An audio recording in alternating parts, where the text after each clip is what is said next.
Hey everyone, welcome back. Tonight we're going somewhere a little different, somewhere darker, quieter, and far stranger than you might imagine.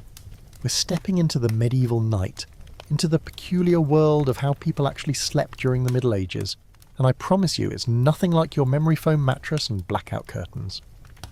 Before we begin, if you enjoy these deep dives into the slower, stranger corners of history, go ahead and hit that like button.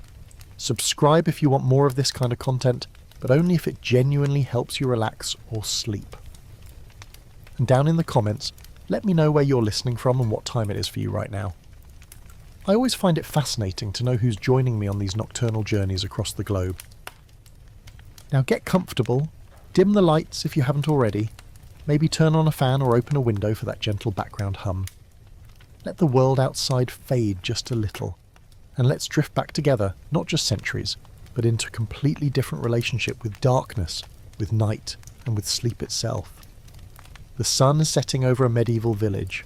Not the romantic golden hour sunset you see in movies, but a gradual creeping darkness that changes everything. There are no streetlights waiting to flicker on, no headlights cutting through the dusk, no glow from smartphone screens or television sets bleeding through curtains, just the slow, inevitable arrival of night, and with it, a transformation of the entire world. You're standing in the doorway of your small dwelling, watching the last threads of daylight pull away from the western sky. The air is cooling rapidly now. You can feel it on your skin, that particular medieval chill that comes not just from temperature, but from the knowledge that darkness means vulnerability.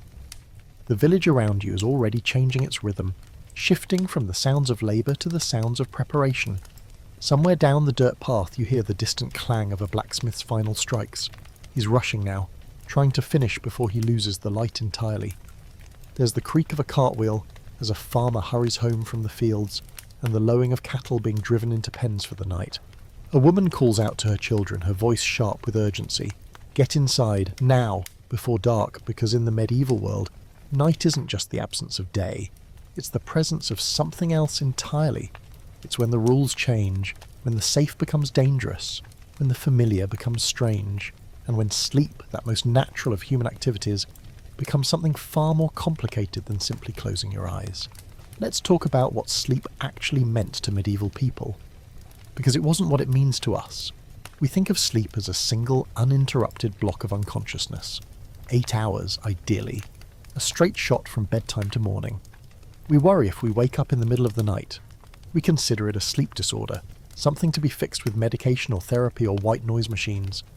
But medieval people would have found our modern sleep patterns absolutely bizarre. To them, sleep wasn't one thing, it was two things, two separate sleeps, divided by a period of quiet wakefulness in the deepest part of the night. They called it first sleep and second sleep, and the time in between had its own name too. The watching, or sometimes the dorveille. Imagine this, you're a peasant in 14th century England. You've worked in the fields from sunrise until your back screams and your hands are raw. You've eaten your evening meal, such as it was. Bread, pottage, maybe some cheese if you've been fortunate. The wooden bowl is scraped clean, the fire is banking down to coals, and darkness is pressing against the gaps in your walls like something alive. There's nothing else to do. No books to read by candlelight. Candles are expensive, and besides, you can't read. No entertainments waiting. No work that can be done in the dark, so you do what everyone does. You go to bed. And it's early. Very early by our standards. Perhaps 7 in the evening. Maybe even earlier in winter. You lie down on your straw mattress, pull your rough wool blanket over yourself and listen to the sounds of your family settling in around you. Your children curled together for warmth. Your spouse breathing steadily beside you. Maybe a pig or a goat shifting in the corner of your single-room home. And slowly, with the particular heaviness that comes from physical exhaustion, you drift into your first sleep. This first sleep is deep, profound. Your body desperately needs it after the brutal labour of the day. You sink into it like a stone into dark water, and for several hours you're gone, completely unconscious, dead to the world as the saying goes. Though in the Middle Ages, that phrase carried more weight than it does now, because the line between sleep and death was never quite as clear as we might like. But then sometime around midnight, maybe a little before, maybe a little after, something changes.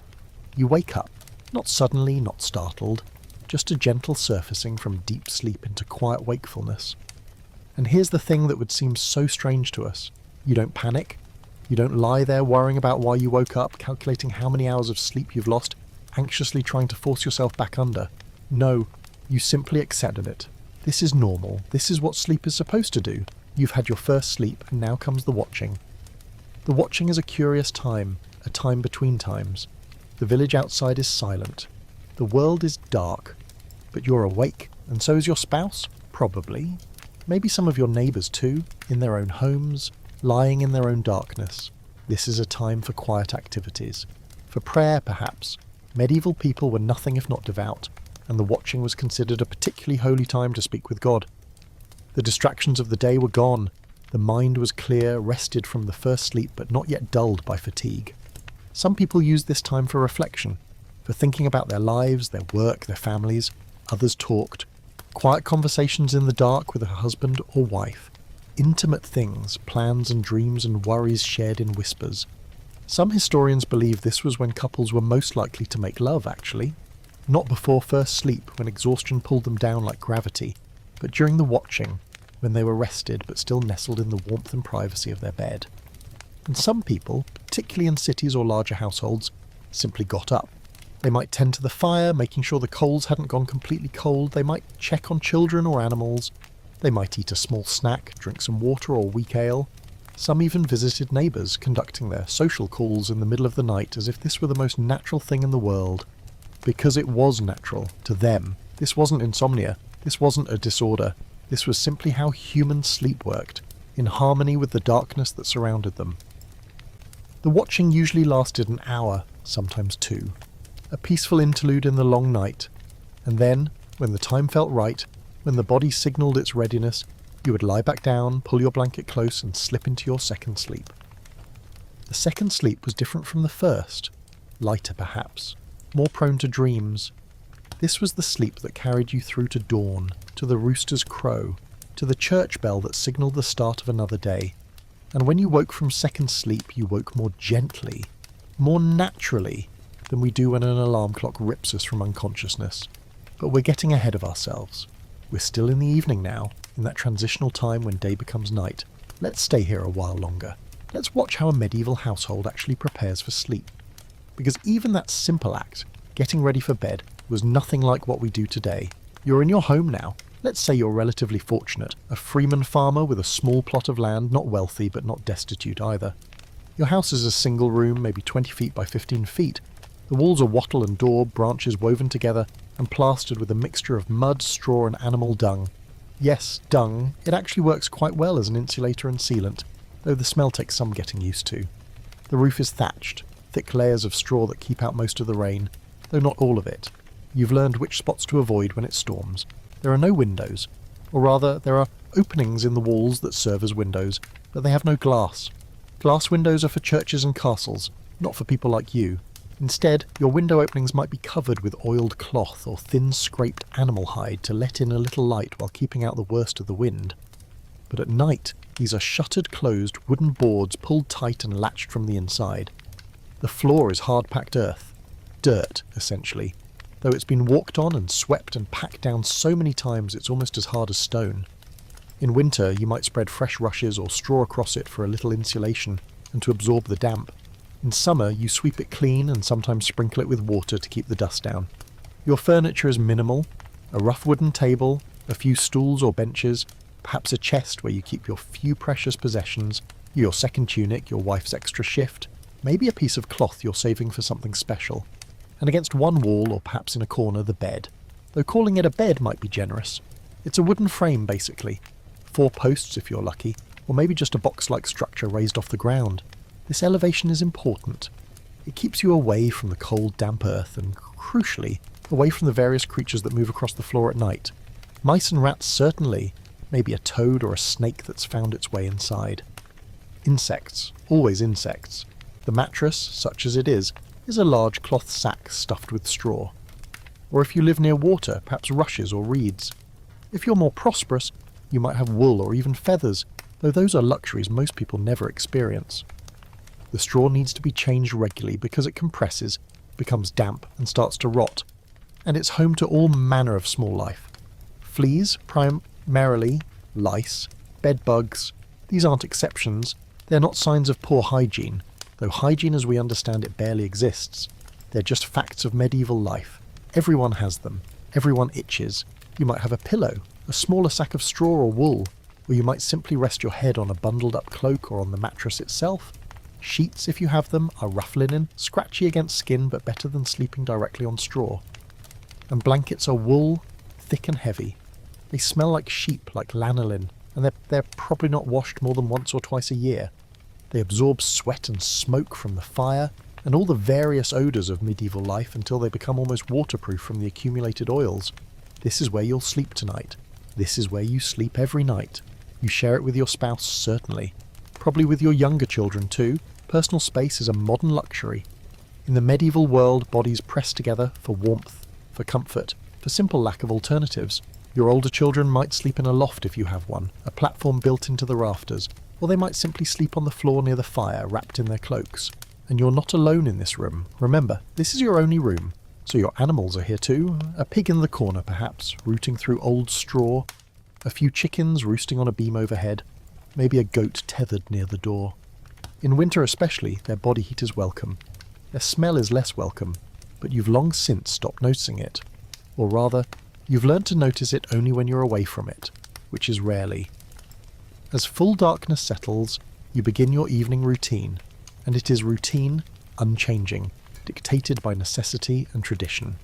First, the fire must be dealt with. You can't let it go out completely, not if you can help it. Starting a fire from scratch with flint and steel and tinder is tedious work and not always successful. Better to bank the coals carefully, covering them with ash so they'll smoulder slowly through the night and can be easily revived in the morning. Your wife does this. Using a wooden poker to push the coals into a compact pile, then scooping ash over them with a small shovel. She's practiced at it. This is her responsibility, one of many. The fire is the heart of the home, and keeping it alive is keeping the home alive. Once it's banked, the room immediately feels darker, colder. The small amount of light it was giving off, the small amount of warmth is suddenly missed. Before that last light fades completely, you make a final check of the house. The door is secured, a heavy wooden bar dropped into the brackets. This isn't just about keeping animals or unwanted visitors out, it's about psychological security. With the door barred, you've created a boundary between your family and the night outside. It's a fragile boundary, but it matters.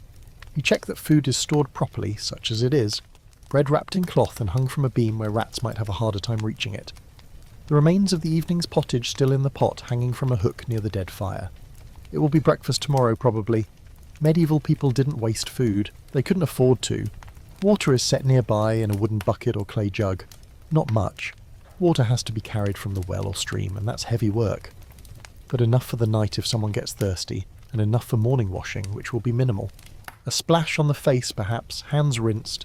That's about it. Then one by one you remove your outer clothing, not all of it. Medieval people didn't sleep naked, not usually. It's too cold for that, even in summer. The nights are cool and your house offers little insulation. So you remove your outer tunic or gown, your belt, your shoes if you wore them today. But you keep on your undertunic, your shift. Some people sleep in the same clothes they wear all day. Others have a specific sleeping garment, though it's not much different from their day clothes. Just perhaps a bit older, a bit more worn. These clothes you've removed are folded, more or less, and placed on the chest or hung from a peg on the wall. They need to be where you can find them in the morning, in the dark or near dark. You'll put them on again tomorrow, and the day after that, and the day after that. They won't be washed until they're visibly filthy, or until they smell so strong that even you can't ignore it anymore. And even then, washing is a major undertaking. Your children are already in bed, probably. The younger ones tucked into the big bed with you, the older ones in their designated spots. They're quiet now, though they were rambunctious earlier. Children in the medieval world are children still. They play, they laugh, they fight, but they also learn early to obey. And when a parent says it's time for sleep, it's time for sleep. You might say a prayer before lying down, almost certainly actually. Medieval Christianity isn't just a Sunday activity. It's woven into every part of life, every transition. There are prayers for waking, prayers for eating, prayers for working, and prayers for sleeping. Some people recite a simple Pater Noster, an Our Father. Others might say something more elaborate, asking God and the saints for protection through the night. Because night needs protection from. This isn't paranoia, this is understanding. Night is when fires start from unattended coals, when thieves move through villages, when animals get spooked and break through fences, when illness that seemed manageable during the day suddenly becomes critical, when children's fevers spike, when old people's breathing becomes laboured and stops. Death happens at night. Everyone knows this. The medieval world is intimate with death in ways we've forgotten. It's not hidden away in hospitals. It happens at home, in beds like yours, surrounded by family. And it happens often. So yes, you pray, you ask for protection, for peaceful sleep, for the mercy of waking to see another dawn. And then, finally, you lie down. The straw mattress rustles and crunches beneath you. It's lumpy, uneven, and you have to shift around a bit to find a comfortable position, or rather, the least uncomfortable position. Comfort as we understand it doesn't really exist. You're just looking for a spot where the straw isn't poking through the cloth quite so aggressively, where your body weight is distributed enough that nothing goes numb too quickly. Your spouse lies beside you and you can feel their warmth immediately. That's good. That's necessary. You might move closer, not romantically necessarily, but practically. Shared body heat is the primary way you stay warm at night.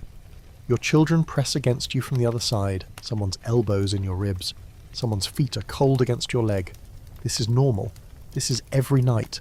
The sounds of settling surround you, your spouse's breathing already deepening into sleep, a child murmuring something incomprehensible, the pig snuffling in its corner, the chickens shifting on their roost with soft clucks. Outside, increasingly distant, the sounds of the village doing the same thing you are. Doors closing, voices calling final good nights, dogs barking, then quieting. And above all these sounds, the fundamental sound of the medieval night. Silence, real silence, the kind we almost never experience anymore. No cars passing, no airplanes overhead, no refrigerator humming, no neighbour's television through the walls, just the wind perhaps, moving through the thatch, the occasional creak of a wooden beam settling, maybe an owl calling from the woods beyond the fields. Your eyes are open in the darkness. It's so complete, this darkness, so total. The fire is banked to nothing now, offering no light at all. The shutters are closed. There's no street lamp outside, no clock face glowing, no standby lights from electronics. If you hold your hand in front of your face, you cannot see it. You exist in a void of blackness that feels almost physical, almost tangible. This doesn't frighten you. Not exactly. You've known this darkness your entire life. You were born into it, and you'll die in it. But you respect it. You understand that in this darkness, you're vulnerable. Your senses are limited. You must trust that you've prepared correctly, that the door is barred, that the fire won't flare up and catch the thatch, that nothing unwelcome will join you before morning. Gradually your body begins to relax. The tension of the day's labour eases out of your muscles. Your breathing slows, deepens. The hardness of the mattress matters less. The cold matters less. The itching from the fleas, the small discomforts, they all fade into the background. Your mind, tired from a day that began before sunrise and involved constant physical work, starts to drift. You might think about tomorrow, the work that needs doing, the field that needs ploughing, or the harvest that's coming due. You might worry briefly about whether you'll have enough food to get through winter. These worries are never far away, but they're distant now, softened by exhaustion. Or you might think about nothing at all, just float in that strange space between waking and sleeping, aware of the warmth of bodies around you, the smell of straw and wool and smoke and humanity, the absolute darkness, the silence. This liminal moment, this threshold, is familiar and comforting in its own way. This is how every day ends. This is the pattern of your life. And then, without quite knowing when it happens, you cross over. Consciousness fades. The darkness outside becomes the darkness inside. Your breathing synchronizes with your spouse's, with your children's. Your body, exhausted, grateful, releases itself into sleep. Into that first, deep, necessary sleep that will carry you through the first half of this medieval night. The village around you is doing the same thing. In dozens of small homes, in the manor house, in the priest's dwelling, people are lying down in darkness. Some have better beds than yours, some have worse, but all are experiencing fundamentally the same thing. The surrender to night, the trust that dawn will come again, the ancient animal comfort of sleep. This is the medieval night. This is how it begins, not with the flip of a switch or the setting of an alarm, but with darkness, with prayer, with the simple acceptance that day is done and night has come. And in this darkness, in this silence, sleep arrives not as an escape, but as the most natural thing in the world. The first sleep takes you deep, deeper than you might sleep now with all your ambient lights and digital disruptions. This is the sleep of profound physical exhaustion, the sleep your body has been craving since mid-afternoon, when your muscles started to shake and your vision started to blur from fatigue. This is restorative sleep in its purest form. Your breathing is slow and heavy. Your heartbeat has dropped to its nighttime rhythm, steady and strong. Your body is doing what bodies do in deep sleep, repairing itself, knitting together the small tears in muscle fibre from the day's labour, processing the meagre nutrition you've given it, fighting off the constant low-level infections that everyone in the medieval world carries. Your immune system is working overtime, as it does every night, keeping you alive in a world full of threats your conscious mind doesn't even register. And you're dreaming, though you won't remember these dreams. Deep sleep dreams are different from the lighter dreams that come later. They are more abstract, less narrative. Your mind processing the day in symbolic form. The field you ploughed becomes an ocean you're trying to cross. The argument with your neighbour transforms into a confrontation with a faceless stranger. The anxiety about winter food stores manifests as being lost in a dark forest. But these dreams don't trouble you. They slip through your unconscious mind like fish through water, leaving barely a ripple. You're too deeply asleep to be disturbed by them. Your body has taken over completely, running its automatic processes, healing and resting and preparing for another day of survival. Around you in the darkness, your family sleeps in similar depths. Your children especially are utterly gone. Children's sleep is even deeper than adults, and medieval children who work alongside their parents from very young ages sleep with the completeness of utter exhaustion. They don't wake easily during first sleep. Their small bodies are growing, changing, and sleep is when most of that growth happens. Your spouse beside you is breathing with that particular rhythm that tells you they're deeply under. You know this rhythm intimately.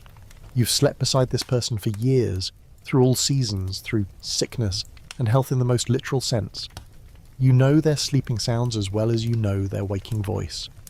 The slight whistle on the exhale, the occasional mumble, the way they shift position about halfway through first sleep, turning from one side to the other. The animals in your home are mostly quiet now too. The chickens are absolutely still on their roost, heads tucked under wings in that death-like sleep that birds enter. The pig has stopped rooting around and settled into its corner and snoring, softly in a way that's oddly comforting. If you have a dog, it's curled near the door, sleeping but still somehow on guard, ears twitching at any unusual sound. Outside, the village has settled into its deepest quiet. This is the heart of the night, the time when the world belongs to sleep and darkness. If you could see outside, if you could look down on the village from above, you would see almost no light anywhere. No candles burning in windows, no torches, nothing. Just the faint glow of banked fires visible through cracks in doors and walls if you looked closely enough. But mostly just darkness. The manor house on the hill is dark too. Even the lord and lady, with their comparative wealth and comfort, have extinguished their candles and gone to bed.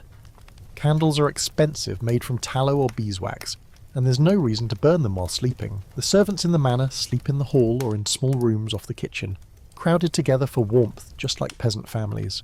Privilege in the medieval world doesn't mean privacy. It just means better food and maybe a slightly softer mattress. The church stands silent, a dark shape against the slightly less dark sky. The priest is asleep in his house beside it. He went to bed early too, though perhaps not quite as early as his parishioners. He might have spent an hour reading his breviary by candlelight, one of the few people in the village who can read. But even he needs sleep, and even he has surrendered to the night. The only things truly active in these hours are the creatures that belong to the night. Owls hunting silently over the fields. Foxes moving through the village, looking for an unguarded chicken coop. Rats emerging from their hiding places to search for food. Bats swooping and diving after insects. These are the true owners of the medieval night, and they go about their business unobserved by sleeping humans. Sometimes a dog barks, a sudden sharp sound in the silence, startling even in sleep. It might be warning off a fox or simply barking at shadows. Other dogs join in, a cascade of barking that ripples through the village and then subsides just as quickly. In your sleep, you hear it but barely. Your mind registers dog normal, not threatening, and lets you slip back into deeper unconsciousness without fully waking. Time passes in that strange, immeasurable way it does during sleep. Minutes feel like hours, hours feel like minutes. Your body has no sense of time beyond its own internal rhythms, no clock to check, no way of knowing if you have been asleep for 1 hour or 4. You exist in a timeless void suspended between day and day, but your body knows. Your body is keeping track in ways your conscious mind cannot. It knows how long you've been in this deep restorative sleep. It knows when you've gotten what you need from this first cycle. And somewhere around midnight, or perhaps a little after, something shifts. Some internal timer reaches its set point, some balance is achieved, and slowly, gradually you begin to rise up out of the depths of first sleep. Not to wakefulness yet, but to a lighter state. Your breathing changes slightly. Your muscles relax in a different way. Your mind starts to generate thoughts again, vague and drifting, not quite dreams, but not quite conscious either. You're surfacing. Like a diver rising from deep water, you're ascending through layers of consciousness, approaching the surface of wakefulness. This transition is so gradual you're not aware of it happening. There's no sudden jolt, no alarm, no external stimulus forcing you awake. It's entirely internal, entirely natural. Your body has completed its deep sleep cycle and is now ready for something else. Ready for that strange medieval phenomenon, the watching. Your eyes open, or rather, they flutter and then open. The darkness is just as complete as it was when you closed them hours ago. Nothing has changed in that regard. You still cannot see your hand in front of your face. The room is a void of blackness, but somehow it feels different now, less oppressive, more neutral, just darkness. Not threatening, just there. You lie still for a moment, orienting yourself. You're in your bed. Your family is around you. The house is quiet, normal. Everything is as it should be. There's no sense of alarm, no confusion about waking. This is expected. This is the watching. You've woken between sleeps and this is perfectly natural. How do you know it's around midnight? You don't, not precisely. There are no clocks in your home, no way to tell time in the darkness, but your body knows roughly. And there are small signs if you pay attention. The quality of the silence outside, the coolness of the air which is coldest in the hours after midnight, the feeling in your bones that tells you the night is about halfway done.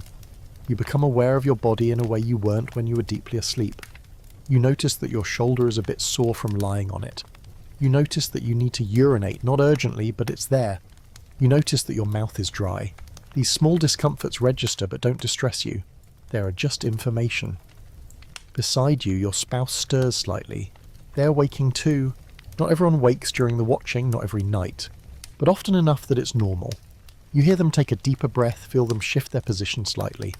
A hand reaches out in the darkness and finds yours, or finds your arm. A small touch of connection.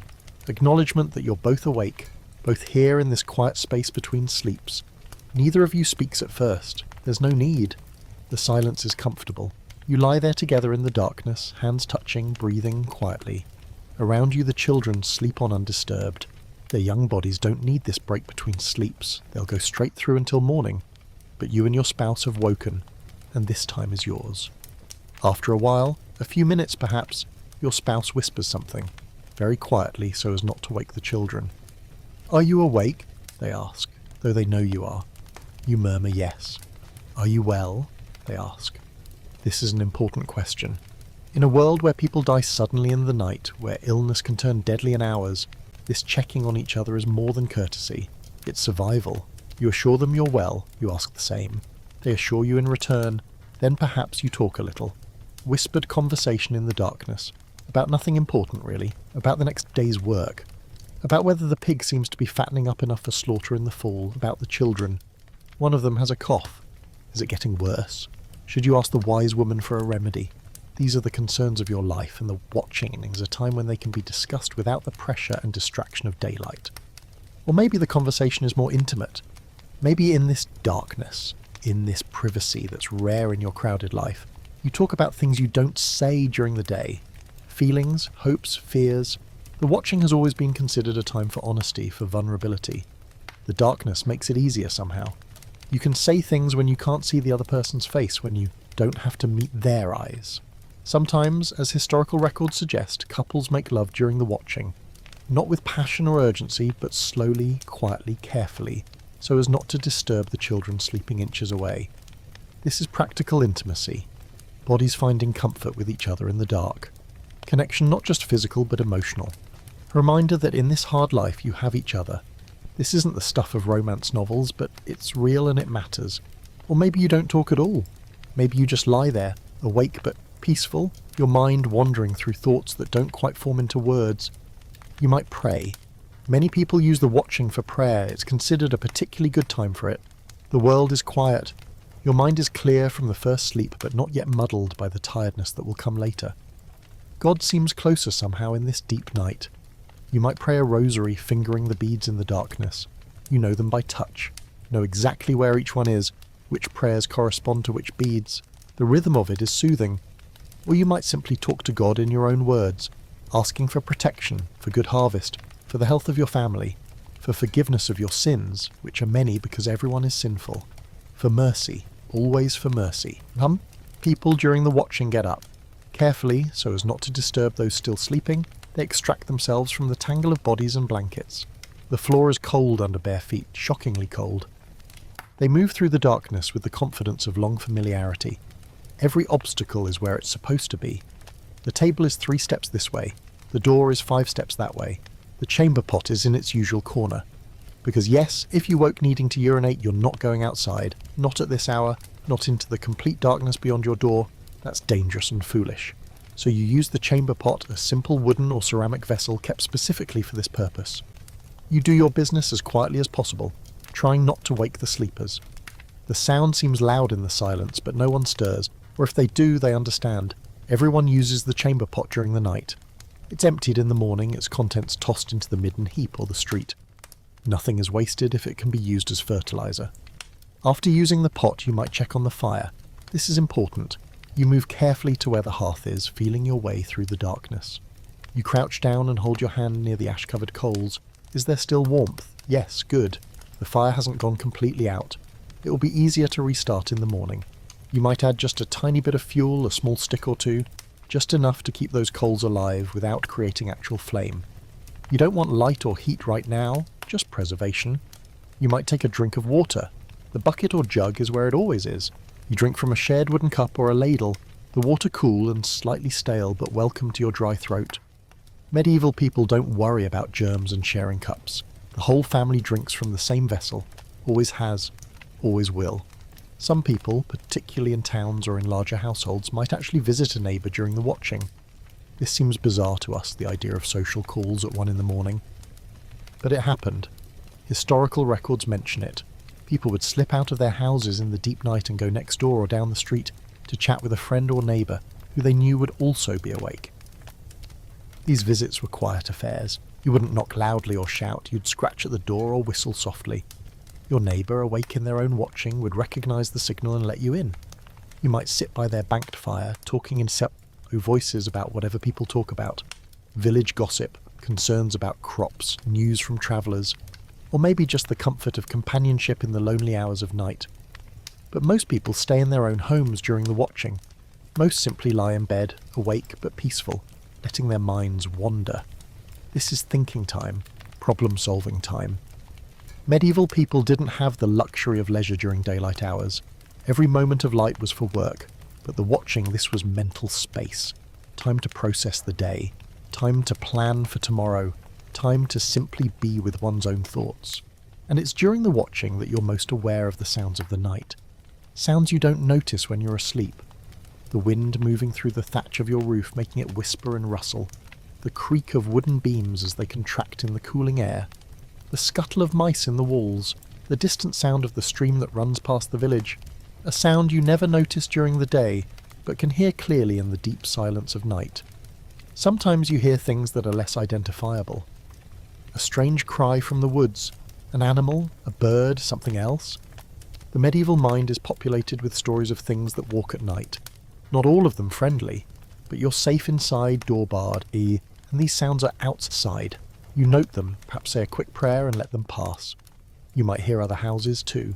A baby crying several houses away, the sound carrying in the still air. a cough from the neighbour's dwelling, the low murmur of voices, other couples talking in their own watching. Once in a while, if someone is very ill, you might hear moaning or crying. Sickness sounds different at night, more desperate, more lonely, and you say a prayer for whoever is suffering, grateful it's not you or yours. Tonight, at least.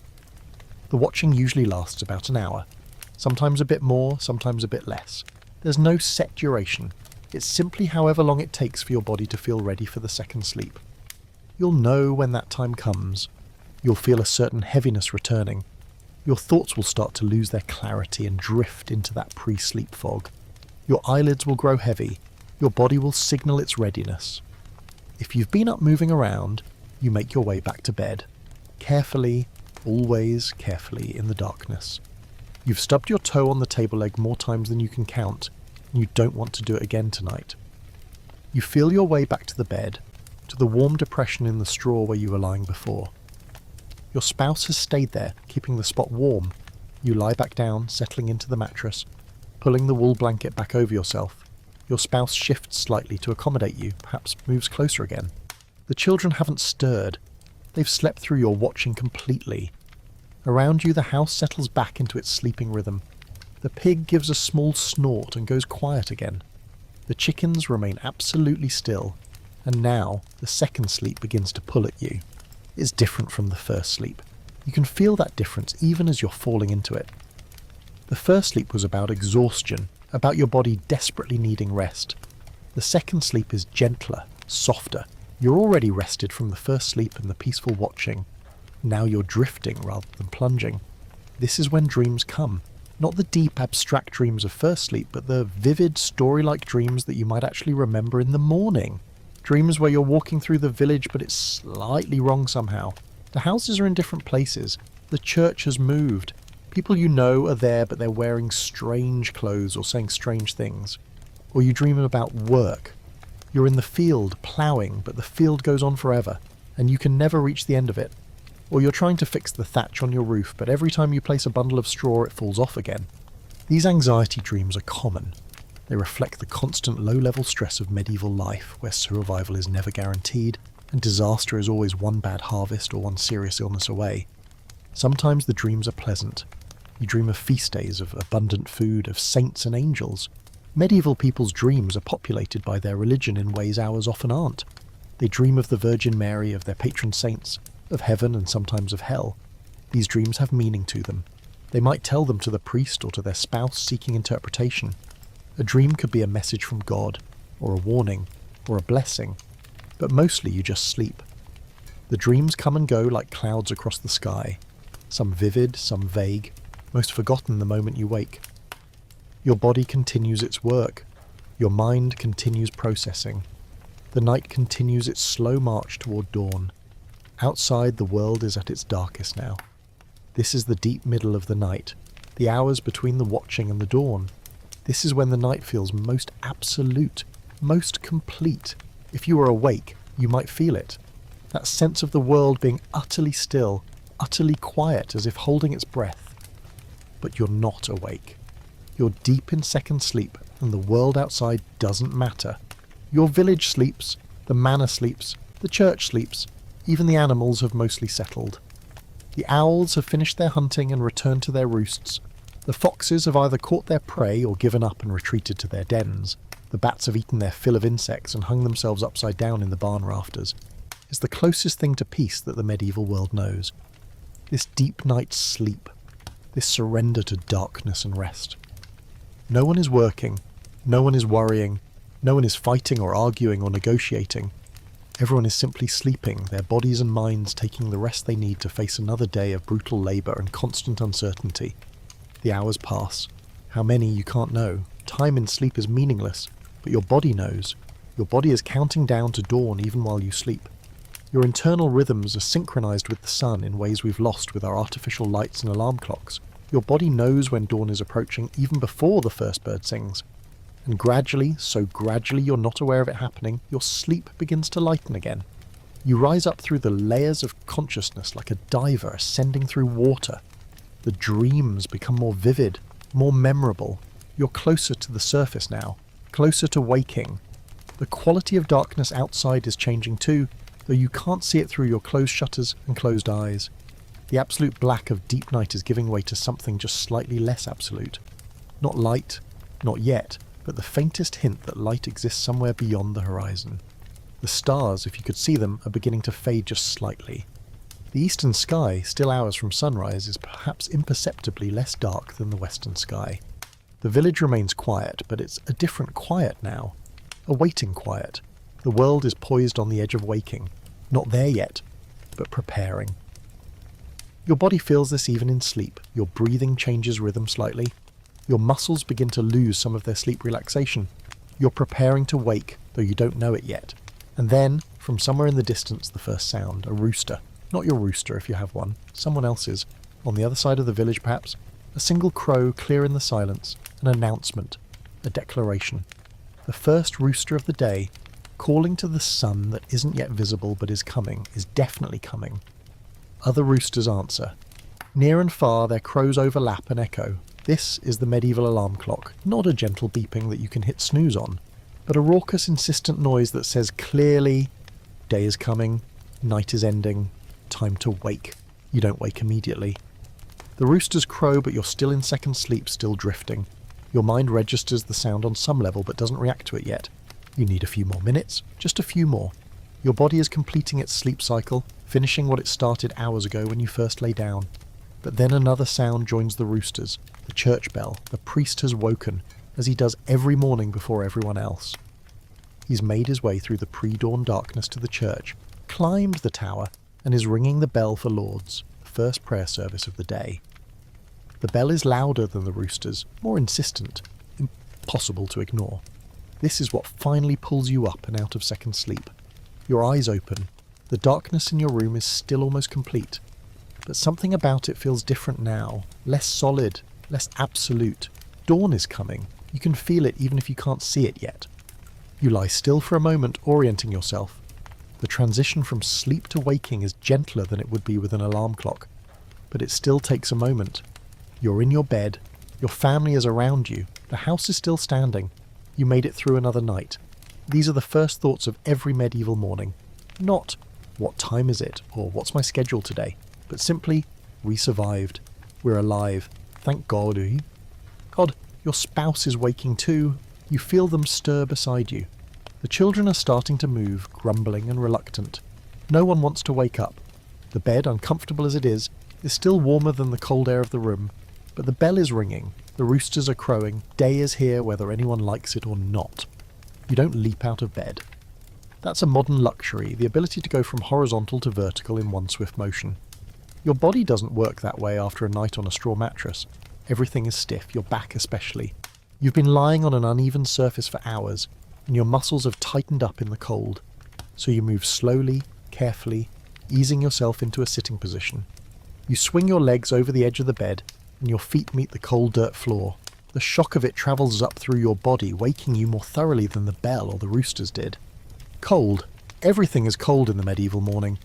The air, the floor, your own body.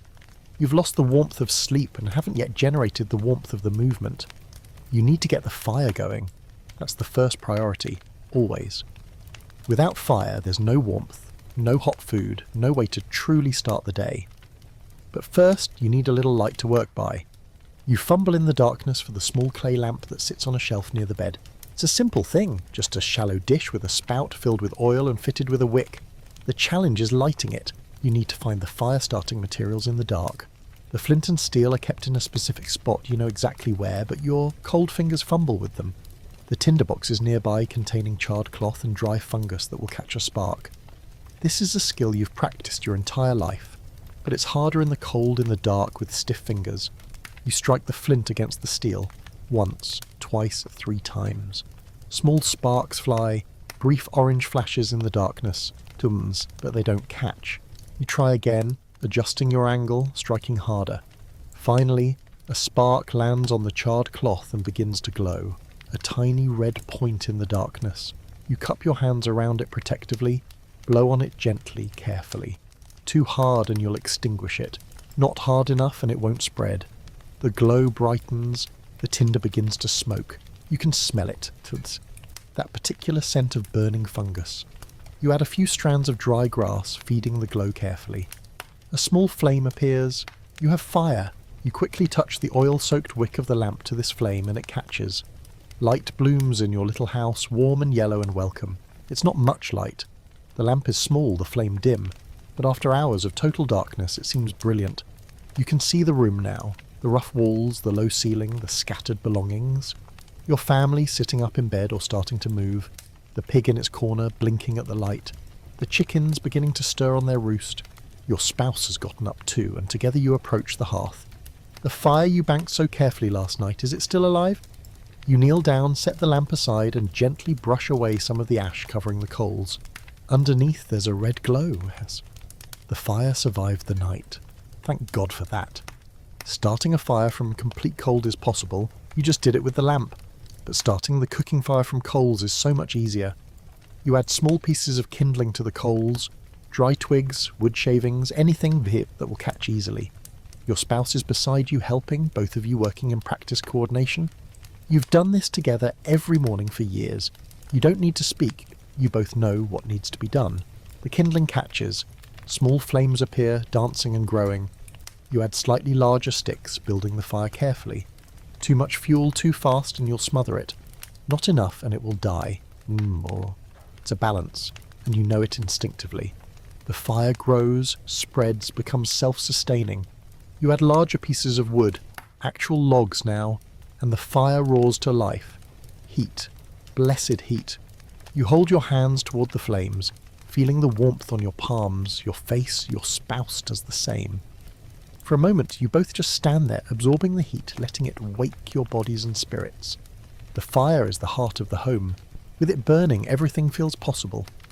The children are getting up now, tumbling out of bed with varying degrees of willingness. The older ones know the routine. They are pulling on their outer clothes, the tunics and hose they removed last night. The younger ones are still groggy, resisting. Your spouse goes to help them, pulling a small child onto their lap to dress them, speaking in low, soothing tones. Come now, up you get. Day is here. You check the water bucket. There's still some water from yesterday. Enough for morning washing, which will be minimal. You dip a cloth in the cold water and wipe your face. The shock of it wakes you further. You wipe your hands, your neck. That's about it for washing. A full bath? That's not a daily occurrence. Not a weekly occurrence. Bathing is an occasional event, something done a few times a year if you're diligent, less often if you're not. Your spouse is doing the same, washing hands and face. The children, if they get washed at all, might get their faces wiped by their mother. The older ones might splash their hands in the water. But medieval notions of hygiene are very different from ours.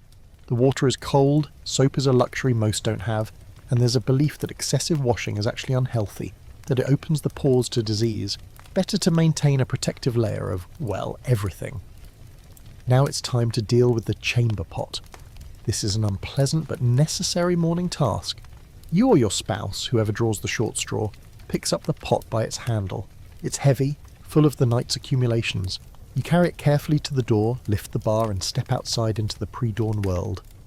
The air outside is shockingly cold and fresh after the close atmosphere of the house. It's still dark, but the eastern horizon is starting to show the first faint hints of colour. Dark blue instead of black. The stars are still visible but fading.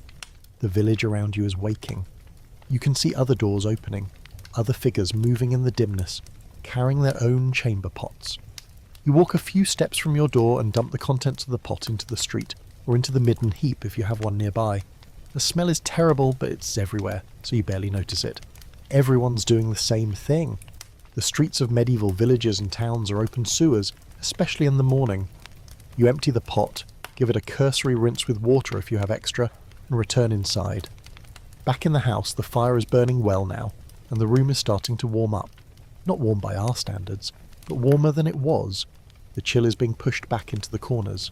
Your spouse has hung the large cooking pot on its hook over the fire and is stirring up what's left of yesterday's pottage. This is breakfast. The same pottage you ate last night, just reheated. Maybe with a little water added if it's gotten too thick. It's not appetizing.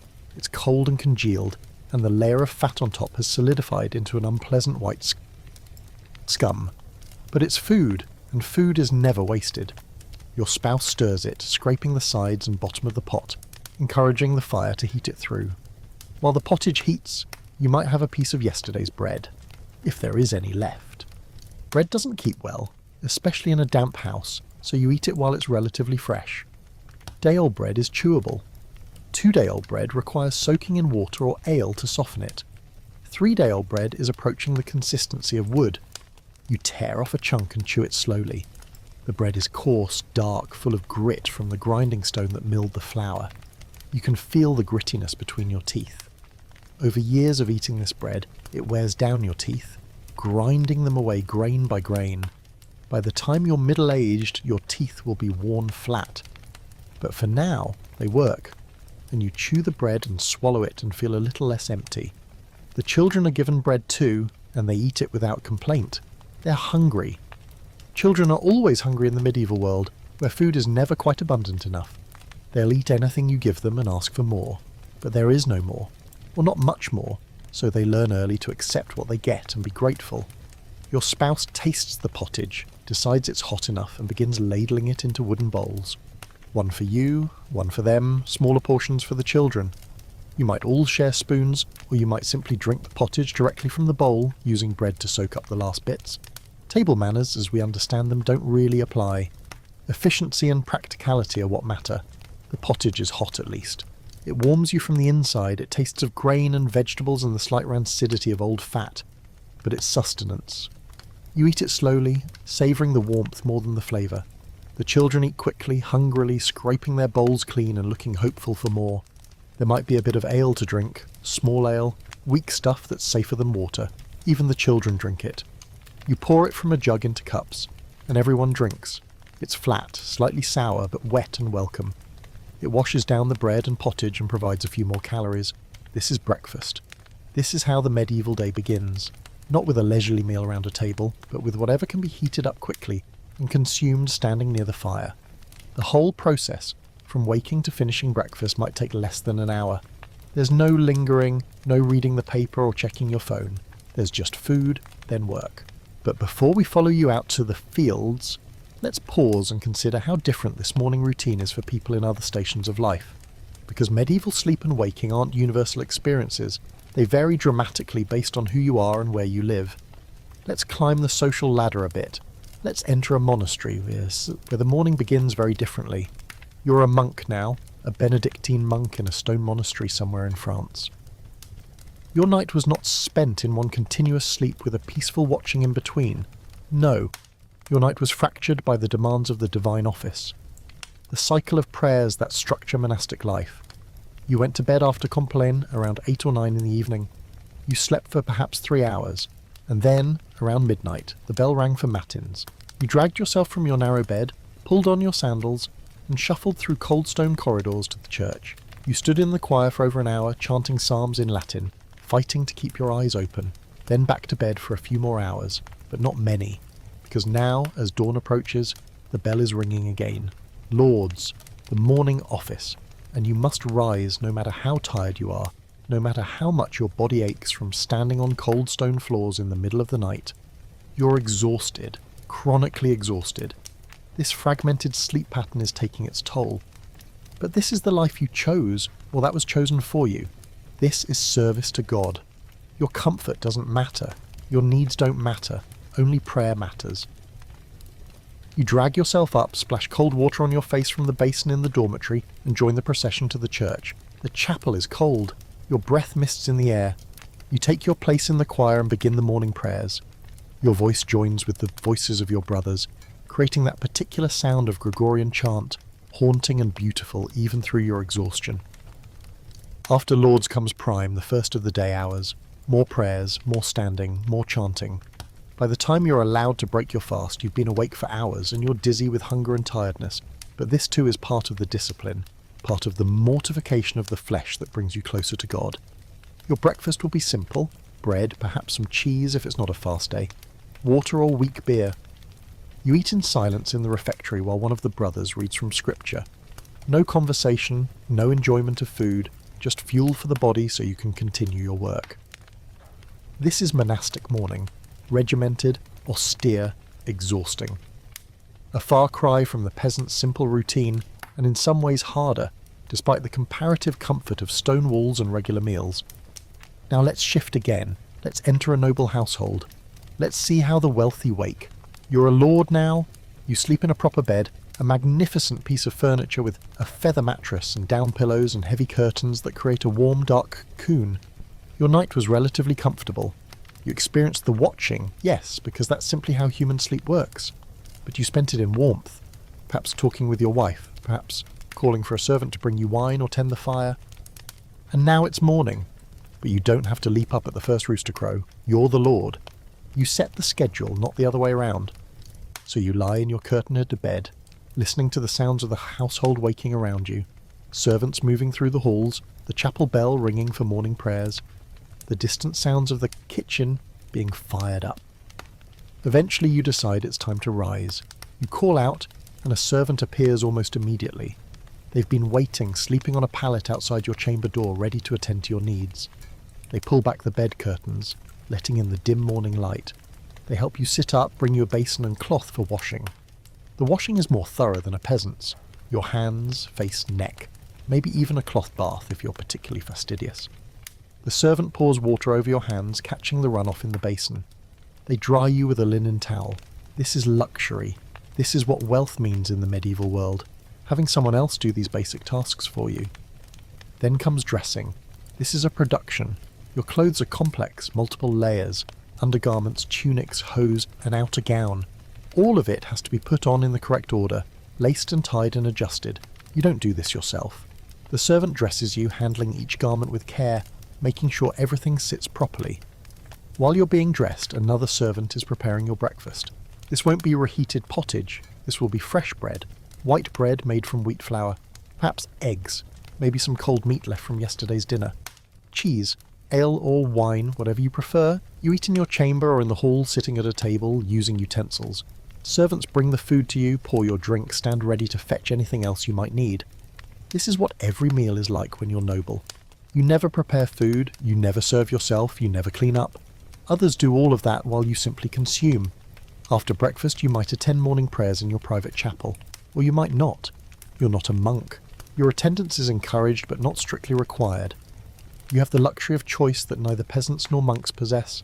This is noble mourning, comfortable, leisurely, attended, but even here in this privileged existence, the fundamental patterns of medieval life still apply.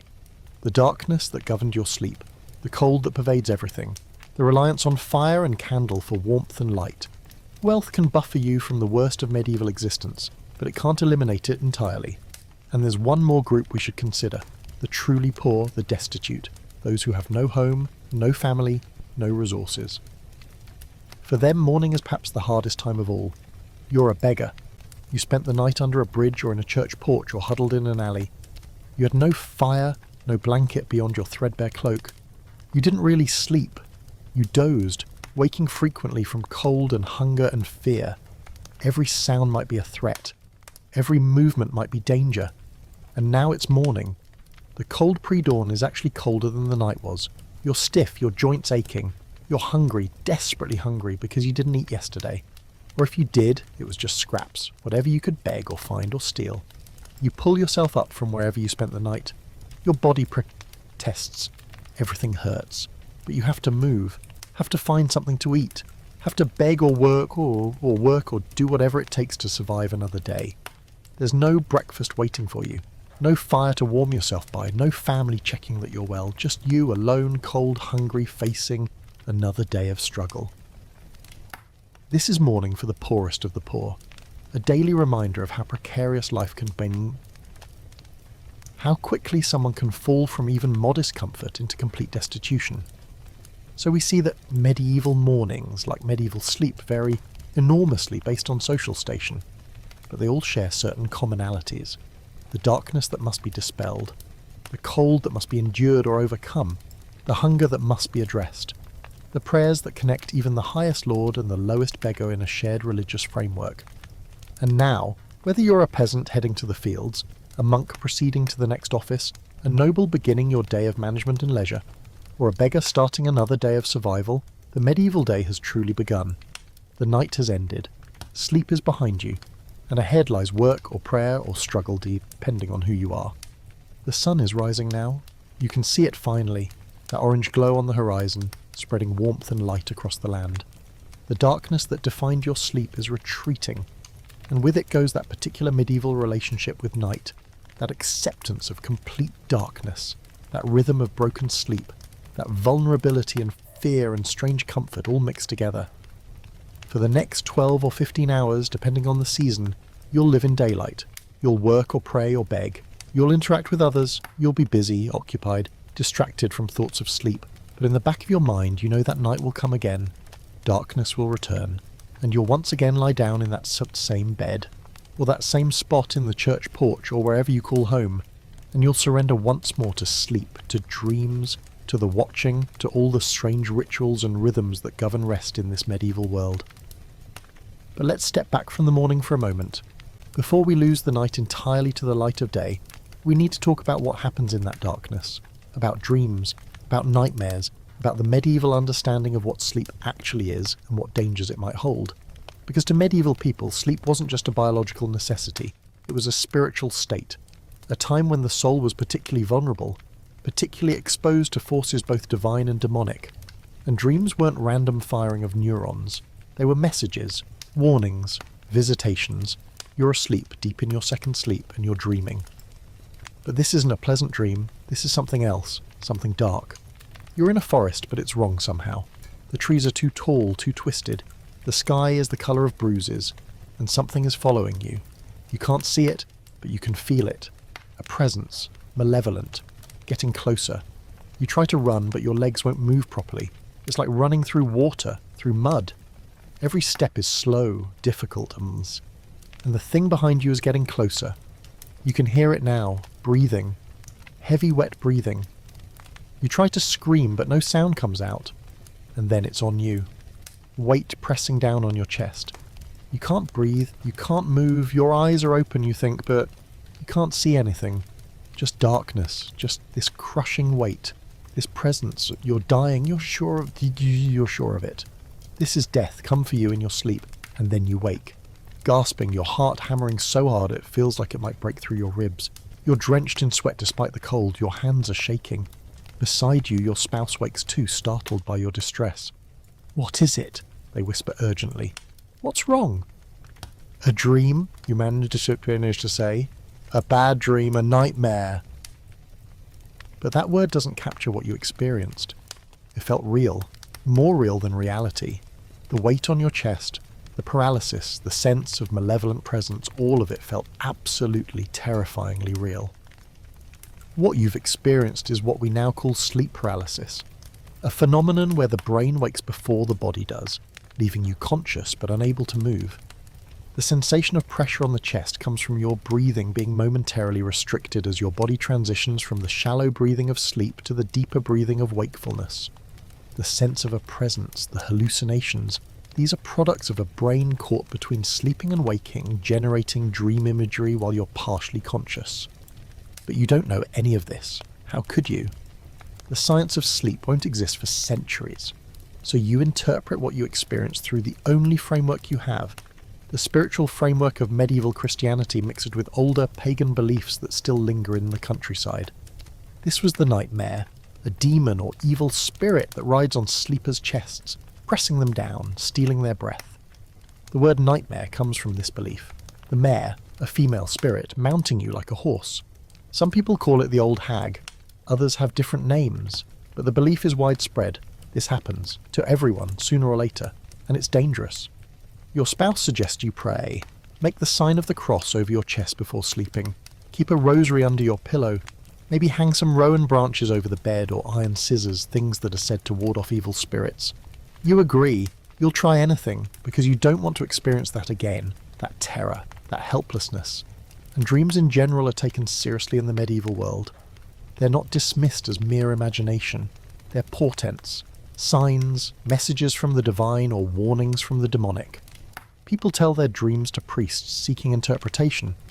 Important dreams might be recorded, remembered, passed down.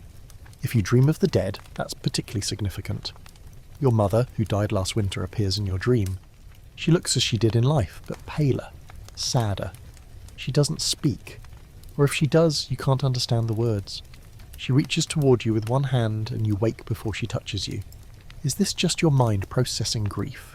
We would say yes, but you don't have that framework. To you, this might be your mother's spirit trapped in purgatory, asking for prayers, asking for help to move toward heaven. So you tell the priest. He suggests you have masses said for her soul. This costs money, which you barely have, but you'll find it somehow. Because the alternative that your mother is suffering and you're doing nothing is unbearable. Dreams of saints or angels are auspicious.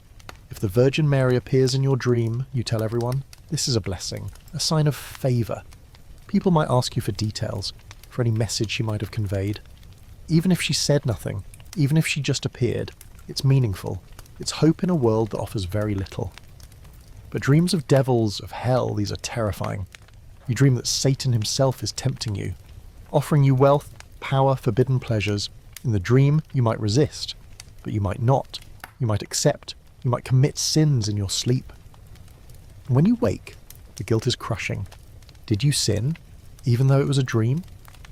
The Church's teachings are unclear. Some theologians say dreams don't count because you have no free will while sleeping. Others suggest that dreams reveal your true nature, your hidden desires. If you sinned in a dream, it's because part of you wanted to sin, so you confess it just to be safe. The priest gives you penance. Better to err on the side of caution when it comes to your immortal soul. Children have nightmares too, vivid, terrifying ones. They wake screaming about monsters, about being chased, about falling into darkness. And medieval children are exposed from a very young age to graphic descriptions of hell. They hear sermons about eternal torment. They see paintings and carvings of demons tormenting sinners. They are told that if they're bad, this is what awaits them. So their nightmares are populated with these images. Devils with horns and tails, mouths of hell swallowing people whole, fires that never stop burning. A child wakes from such a dream and can't be consoled because to them, it wasn't just a dream. It was a vision of what might happen to them. Parents do their best. They hold the child, pray with them, remind them that God protects the faithful. But how do you explain that the hell the priest described isn't real when you yourself believe it is? You can't. So you just offer comfort and hope the nightmares pass. Now let's talk about seasonal variations in sleep. Because medieval sleep doesn't just vary from person to person, it varies dramatically across the year. And these variations affect everything from work patterns to mental health to community life. Winter sleep is long, very long. In Northern Europe, darkness might last 16 hours or more in December. That's too long to sleep continuously, even for exhausted peasants. So the pattern becomes exaggerated. A very early first sleep, perhaps starting at 5 or 6 in the evening. A long watching in the middle of the night, maybe 2 or 3 hours. Then second sleep until well after dawn. And during those long evenings before first sleep, communities gather. Not to work, it's too dark for that, but to socialise, to tell stories. Women spin or sew by the dim light of the fire, work that can be done mostly by feel. Men might carve or mend tools, children listen to the adults talk, learning the oral traditions of their culture. These evening gatherings are important. They are when courtship happens, when matches are made, when young people find each other in the darkness and make promises, when old people share wisdom and memories, when the community reinforces its bonds.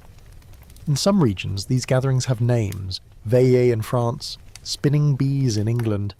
Different forms, but the same basic function. Community sustaining itself through the long, dark winter by coming together. And then everyone goes home, makes their way through the darkness to their own houses, and settles in for that long first sleep.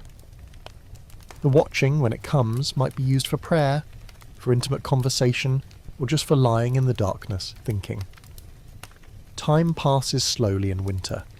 The world feels suspended, waiting for spring. Summer sleep is completely different. Short nights, sometimes just 6 or 7 hours of darkness. People stay up later, working in the extended evening light. Farmers labour in the fields until they literally can't see anymore. Social activities move outside, dancing, games, young people walking together in the twilight. And when sleep finally comes, it's briefer. Maybe no watching at all, just one continuous sleep period. Or a very short first sleep, a brief waking, and then second sleep until the early summer dawn. You can function on less sleep in summer because the work, while still hard, isn't compounded by cold and darkness. The food is better.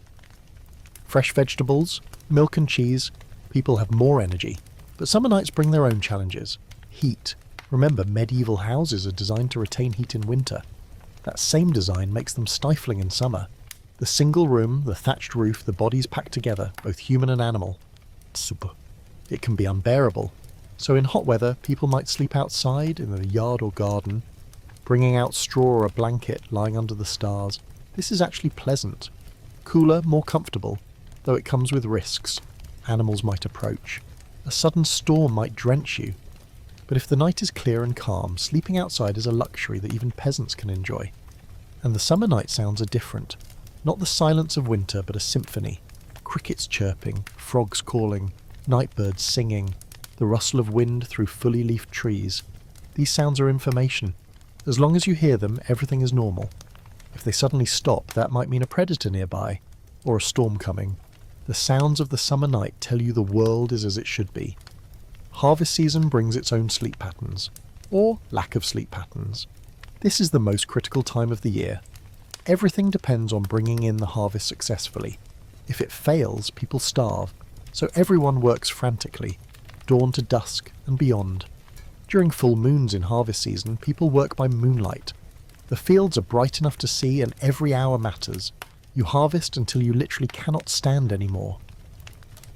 Then you collapse for a few hours of sleep, wake before dawn and start again. This goes on for weeks. By the end of harvest, you're so exhausted you can barely function. Your hands are bleeding from the work. Your back feels permanently bent. You've lost weight despite eating more than usual because you're burning so many calories. But if the harvest is good, if the granaries are full, it's worth it. You can rest in winter. For now, you work. Let's talk about what happens when sleep goes wrong.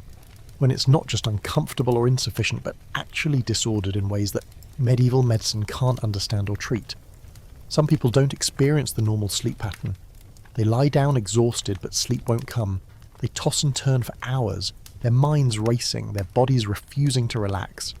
This is insomnia, and it's torture in any era. But in the medieval world, where there is no clock to watch, no light to read by, no way to pass the wakeful hours except lying in darkness listening to everyone else sleep, it's particularly awful. You might be one of these people. Night after night, you lie awake. Maybe you fall asleep eventually, but it's light, broken sleep. You wake frequently, you never feel rested, and during the day you're exhausted. Your work suffers, your temper shortens, people notice and comment. Why are you so tired?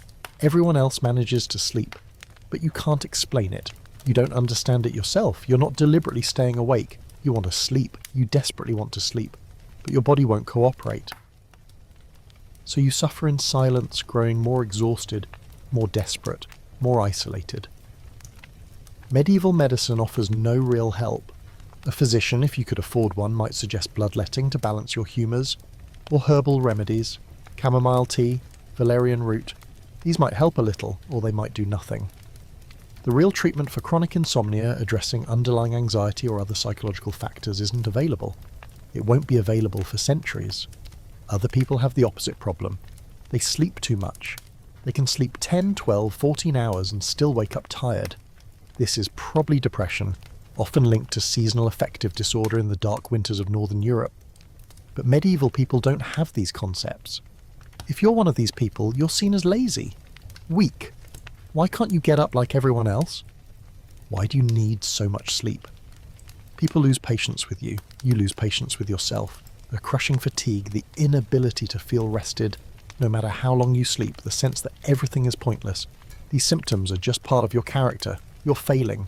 Not a medical condition, but a moral one. Some people walk in their sleep. You might be sleeping soundly or seem to be, and then suddenly you sit up. You get out of bed. You walk around the house, maybe outside, all while deeply asleep. Your eyes are open, but you're not seeing.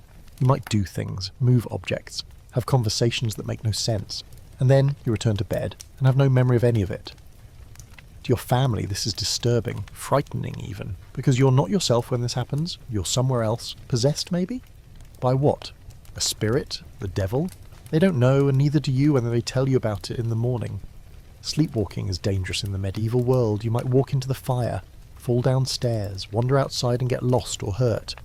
So your family might try to restrain you, tie you to the bed. This seems cruel, but what else can they do? They're trying to keep you safe from yourself. And then there are the people who stop the breathing in their sleep, what we call sleep apnea. You're sleeping, snoring loudly, and then suddenly the snoring stops. Complete silence. Your spouse lies beside you in the darkness, listening, waiting. Are you breathing? They can't tell. They're about to shake you to check if you're still alive when suddenly you gasp, a huge snorting breath, and you continue sleeping, snoring again, completely unaware that you stopped breathing. This happens multiple times a night. Your spouse gets no sleep because they're constantly checking on you, and you wake up exhausted every morning because your sleep is constantly disrupted, though you don't know why. Medieval medicine has no explanation for this. No treatment. You just live with it, growing more tired, more unwell, until perhaps it kills you. A death in sleep, very common. No one knows why it happens, just that sometimes people go to sleep and don't wake up. Let's shift to something different now. Let's talk about sleep and sexuality in the medieval world, because this is an aspect of nighttime life that's often ignored, but was very much a reality. Married couples share beds. We've established this. They're sleeping inches apart, bodies touching for warmth, and they're human. Desire doesn't disappear just because the sun sets. So yes, sexual activity happens at night. During the watching especially, when people are rested but still in bed, still in darkness that provides some psychological privacy even in a crowded room. This isn't about romance or passion necessarily, it's more practical than that. Marital relations as duty, as comfort, as connection. The church teaches that sex is for procreation, not recreation. But the church also acknowledges that married couples have rights to each other's bodies. It's complicated, and it's not always consensual in the way we understand consent. Women have limited ability to refuse their husbands. The concept of marital rape doesn't exist. A wife's body belongs to her husband, legally and socially. So if he wants sexual relations and she doesn't, her preferences don't matter much. But in many marriages, there's probably negotiation, affection, mutual desire, at least sometimes. These are people who've lived together for years, who've worked together, struggled together, survived together. There might be genuine caring, even love. So intimacy in the darkness isn't always coercive, sometimes it's tender. Sometimes it's the one thing in a hard life that brings pleasure. Young people face different challenges. Unmarried people are supposed to be celibate, but desire doesn't care about church doctrine, so there's illicit activity. Couples sneaking out during the night to meet, finding dark corners, barns, fields, taking risks that could lead to pregnancy, to scandal, to punishment. And there's same-sex activity too, though this is even more hidden, even more forbidden. The church condemns it as sodomy, as an abomination. The penalties if caught can be severe. But it happens anyway. Human sexuality is diverse and persistent. Even in a time and place that tries to suppress anything outside very narrow norms, people find ways. Monasteries and convents, supposedly celibate communities, have their own sexual dynamics. Most monks and nuns probably do maintain their vows, but not all. There are records of scandals, of pregnancies in convents, of monks caught in compromising situations. Human nature doesn't change just because you put on a habit and take vows. And then there's nocturnal emission, wet dreams. These happen to men, especially young men, regardless of whether they're sexually active. You wake up and you've had an orgasm in your sleep. Your undergarments are soiled. You're confused, perhaps ashamed. If you're a monk, this is a crisis. You've taken a vow of chastity, but you've experienced sexual pleasure, even though you were asleep. Have you sinned? Theologians debate this. Most conclude that if it happened while you were sleeping, without your will, it's not a sin, but you still have to confess it, still have to do penance, and you still feel guilty because your body has betrayed your spiritual commitments. If you're a married man, it's less fraught, but still somewhat embarrassing. You don't talk about it. You just clean yourself up and try not to think about it. All of this, all these aspects of nighttime sexuality, are part of medieval sleep culture. They're not often discussed in historical accounts because they're private, shameful, or just considered too mundane to mention. But they're there, part of the human experience in every era. Now, as we approach the end of our journey through medieval sleep, let's consider what all of this tells us. What can we learn from understanding how people slept 700 or 800 years ago? First, it reminds us that our current sleep patterns aren't natural or inevitable. The 8-hour consolidated sleep we consider normal is actually quite recent, product of artificial lighting and industrial work schedules. The medieval pattern of segmented sleep, of first sleep and second sleep with a wakeful period in between that might actually be closer to our biological default, Second, it shows us how much environment shapes experience. Medieval people didn't just sleep differently because they chose to. They slept differently because they had to. Darkness was absolute, cold was unavoidable, comfort was minimal. These conditions created sleep patterns and experiences that we can barely imagine. Third, it reveals the deep connection between sleep and spirituality in pre-modern societies. Sleep wasn't just rest, it was a spiritual state, a time of vulnerability and possibility. Dreams weren't random, but meaningful. This integration of the physical and spiritual is something we've largely lost. Fourth, it highlights the universality of certain sleep experiences, nightmares, insomnia, the fear of death in sleep, the comfort of lying beside someone you love. These transcend time and culture. Medieval people felt these things just as we do. And finally, it should make us grateful. Grateful for warm beds and clean sheets, for indoor plumbing, for light at the flip of a switch, for medical knowledge that can treat sleep disorders, for the luxury of privacy, for all the things that make our sleep easier, safer, more comfortable than anything medieval people could have imagined. But perhaps it should also make us a little wistful, because there was something in that medieval sleep, in that acceptance of darkness and cold and discomfort, that we've lost. A simplicity, a directness, a connection to natural rhythms. Medieval people didn't optimize their sleep or track it with devices. They just slept.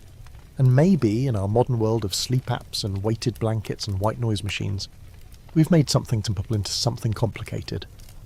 So tonight, when you lie down in your comfortable bed, in your temperature-controlled room, maybe think about those medieval peasants, lying on their straw mattresses in the darkness, sharing warmth with their families, waking for their watching, praying in the deep night, dreaming their strange dreams, living a relationship with sleep that was harder than ours in almost every way, but perhaps more honest, more real, and maybe just for tonight you can experience a tiny bit of what they experienced. Turn off all the lights, truly all of them. Let yourself experience real darkness. Feel how different it is from the ambient glow we're so used to. Let yourself wake naturally during the night if you do. Don't panic, don't check your phone, just lie there in the darkness. Think, pray if you're inclined, or just be. Be in that space between sleeps that humans have known for millennia.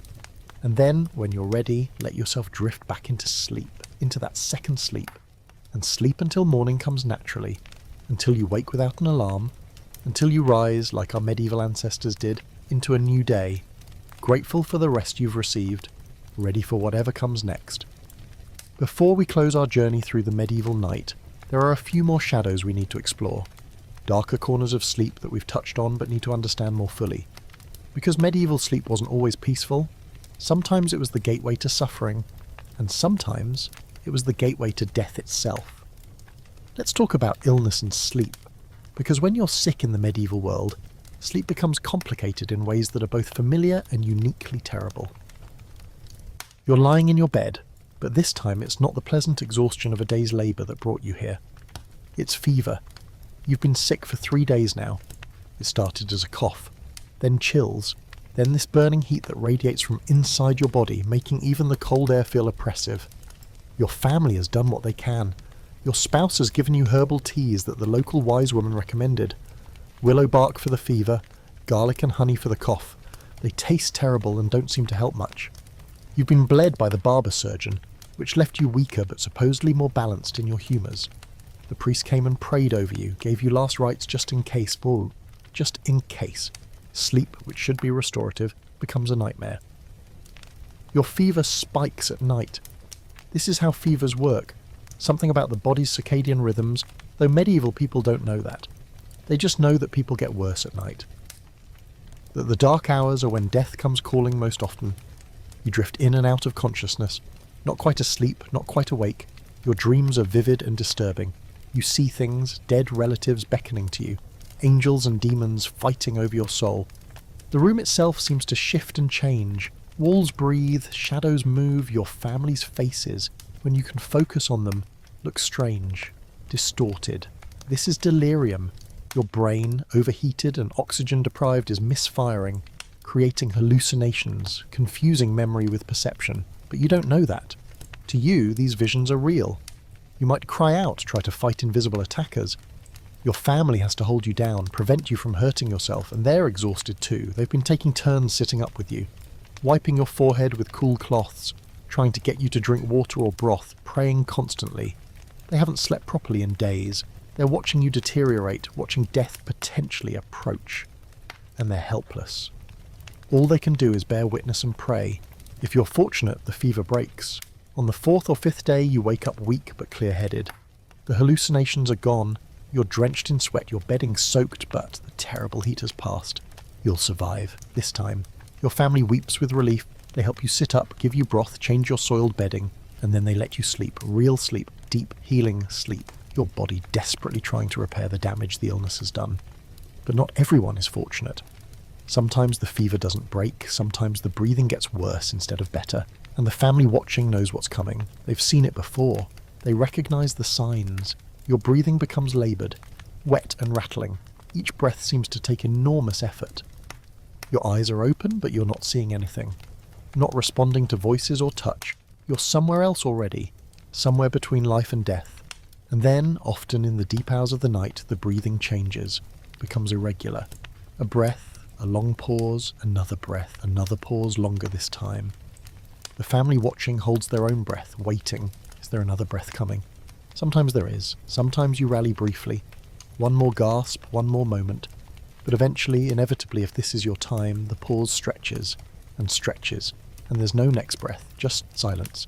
And you've slipped away, departed, gone to your eternal sleep. Death in sleep is common in the medieval world. So common that it's almost expected. People go to bed healthy and don't wake up. Or they go to bed sick and the sickness takes them in the night. The bed is both the place of rest and the place of dying. The line between sleep and death is thin. This is why bedtime prayers are so fervent. Why people genuinely consider that they might not wake. It's not paranoia, it's reality. Every night someone in every village, every town goes to sleep for the last time. And when death comes, the household erupts into activity even in the middle of the night. There are things that must be done. The body must be laid out, washed, prepared. Word must be sent to neighbours, to family. The priest must be summoned if he hasn't already given last rites. Candles are lit, as many as the family can afford. The body is placed on a table or board. The women wash it carefully, reverently, closing the eyes if they're open, arranging the hands, covering it with the best cloth available. This is the final service they can perform, the final act of love and respect. And then the wake begins. People come, even in the middle of the night. This is expected. This is community obligation. They sit with the body, they pray, they tell stories about the deceased. They cry, they drink if there's anything to drink. They keep vigil until dawn and beyond, until the funeral can be held. You, lying in your own bed, hear all of this from the house next door. The crying, the voices, the sounds of people coming and going, and you know someone has died, and you say a prayer. For them, for their family, and quietly, privately, in gratitude that this time it wasn't you or yours. Now let's shift to a different kind of sleep disruption. Let's talk about travel, and how it transforms the experience of night and rest. You're a travelling merchant. Not wealthy, just someone making a living by moving goods between villages and towns, buying cheap in one place, selling for a bit more in another. It's a hard life, made harder by the necessity of spending many nights away from home. When darkness falls and you're on the road, panic sets in if you haven't found shelter yet. Because spending the night outdoors is dangerous. Wild animals, yes. Wolves still roam the forests of medieval Europe, bears in some regions, but the real danger is other people. Bandits. Desperate men who'll kill you for the contents of your cart, for your clothes, for the few coins you have, so you look for an inn.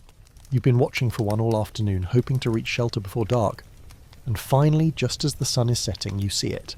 A larger building with smoke rising from the chimney. A painted sign showing a traveller's staff or a cup of wine. This is it. This is safety, or as close to safety as you'll get tonight. You pay for a space on the floor, a few pennies.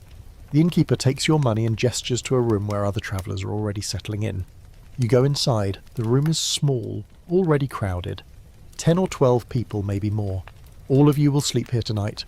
On the floor, packed in together like cargo. The air is thick with smoke from a fire that doesn't draw properly. The smell is overwhelming.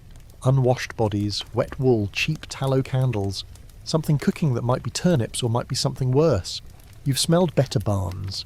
You find a spot near the wall, not too close to the fire, which would be too hot, but not too far, which would be too cold. You spread out your cloak to lie on. This is your bed for tonight. Wooden floorboards covered by thin fabric. No pillow, no blanket except your outer cloak. Around you, other travellers are doing the same. You don't know these people. Don't trust them. That man in the corner keeps watching everyone. Is he just cautious like you, or is he planning something? You keep your money pouch tied around your neck under your clothes. Your goods are outside in your cart supposedly secured, but you worry about them all night. The innkeeper's family lives in the other part of the building. You can hear them talking, arguing, going about their evening routines. A baby cries, someone shouts, a dog barks. None of this is conducive to sleep, but you're exhausted from the day's travel. You lie down and try to rest. Sleep comes eventually, but it's terrible sleep. The floor is hard, you can't get comfortable. Every time you shift, you wake up. The other travellers snore, cough, talk in their sleep. Someone gets up to use the chamber pot in the corner, and the sound echoes in the small room. You doze, wake, doze again, never truly resting, and in the morning you're stiff, sore, still tired. But you get up, gather your things, check that your cart hasn't been tampered with overnight. Everything's there. You've survived another night. You eat whatever breakfast the inn provides, usually bread and ale, pay a bit extra for your horse's fodder, and continue your journey. This is travel sleep in the medieval world. Not an adventure, an ordeal, something to be endured. The inns are better than sleeping outdoors, but not by much. And you do this night after night if your trade requires it. Always tired, always on edge, always grateful when you finally make it home to your own bed, however humble it might be. Pilgrims have similar experiences, travelling to holy sites, to Santiago de Compostela or Canterbury or Rome, spending weeks or months on the road. The lucky ones find monasteries that offer hospitality, a meal, a place to sleep on the floor of the guest hall, all for free or a small donation. Monastery hospitality is better than inn hospitality in some ways. It's cleaner, more organised. The monks who run it take their duties seriously. But it's also more regimented. You're expected to attend prayers, to follow rules, to be quiet and respectful, and you're still sleeping on the floor with dozens of other pilgrims. Still cold, still uncomfortable. The unlucky pilgrims, those who can't find a monastery or inn, sleep rough. Under trees, in ditches, anywhere they can find that offers some shelter from wind and rain. They huddle in groups for safety and warmth. They keep fires burning through the night if they can gather enough wood. They take turns keeping watch because sleeping is dangerous when you're exposed, and bandits do attack pilgrim groups, despite the religious protections that are supposed to keep pilgrims safe, because poor pilgrims don't have much worth stealing, but wealthier pilgrims might have money, valuables, goods, and a group of exhausted pilgrims sleeping in a field is an easy target. So even pilgrimage, this supposedly holy journey, involves sleep that's anxious, broken, insufficient. You arrive at your destination exhausted, not just from walking, but from weeks of terrible sleep. And then you have to walk back home, enduring it all over again. Let's talk about urban sleep versus rural sleep, because sleeping in a medieval city is a completely different experience from sleeping in a village. In a city like London or Paris or Florence, you live in a narrow house packed in among hundreds of others. The streets are barely wide enough for a cart. Buildings loom overhead, blocking light even during the day. At night, it's darker than dark. The streets are dangerous, so everyone retreats indoors as soon as possible. Your house might be several stories tall. You sleep upstairs away from the shop or workshop on the ground floor. But the walls are thin. You hear everything from the neighbours. Arguments, sex, babies crying, someone practicing a musical instrument badly, the couple next door fighting about money or infidelity or who knows what, and the city itself never truly quiets. Even at night, there are sounds, the night watch calling out the hours. 10 of the clock and all's well, their voices echoing through the streets, dogs barking, cats fighting, drunks stumbling home from taverns, singing or arguing, or both. Sometimes you hear screams, quick and sharp and then muffled or gone. You don't investigate, you don't want to know. In the city, things happen at night that are better left unknown. Violence, crime, things the authorities will sort out in the morning or not. The fear of fire is constant. Cities burn, regularly. Houses packed together, all wood and thatch. One spark and entire neighbourhoods go up. So when the alarm bell rings in the night, everyone wakes. Everyone rushes out to see where the fire is, whether they need to help fight it or run from it. You stand in the street in your nightclothes, watching the glow in the sky, listening to the shouts and the roar of flames. praying. It doesn't spread to your street, your house. Sometimes it does. Sometimes you lose everything. Your home, your possessions, maybe your family if they don't make it out. Fire is the great equalizer in medieval cities. It can take everything from anyone in minutes. Even when there's no fire, the fear of it affects sleep. You wake in the night and smell smoke. Is it just from someone's chimney? Or is it the beginning of something worse? You lie there, alert, listening, trying to determine if you need to wake your family and flee. Usually it's nothing, but sometimes it's not. Contrast this with rural sleep. In a village, the nights are darker but quieter. No night watch calling hours. No constant noise from neighbours because your neighbours are farther away. The sounds you hear are natural sounds. Wind, rain, animals, the occasional owl or dog. The fears are different too. Not fire so much, though that's still a risk. But wild animals, thieves, the vulnerability of isolation. If something happens, if someone attacks your home, there might not be anyone close enough to hear you scream. You're on your own. But there's also a peace to rural night that cities never have. A genuine darkness and silence that allows for deeper rest. The rhythm of rural life is governed by the sun and seasons in ways that urban life is not. You sleep when it's dark because there's nothing else to do. You wake when it's light. It's simpler, more natural. Both have their challenges. Both shaped the sleep and lives of medieval people in profound ways. And people generally didn't choose one over the other based on preference. They lived where their work was, where their family was, where fate and circumstance had placed them. As we come to the end of our journey through medieval sleep, let's take a moment to reflect on everything we've explored. The darkness, the cold, the discomfort, the fears, the rituals, the dreams, the watching, the communal nature of it all. Medieval sleep was harder than ours in almost every way. The beds were uncomfortable, the rooms were cold, privacy didn't exist. Darkness was absolute. Dangers, both real and imagined, lurked everywhere. People went to bed genuinely uncertain whether they'd wake up again. And yet, they slept.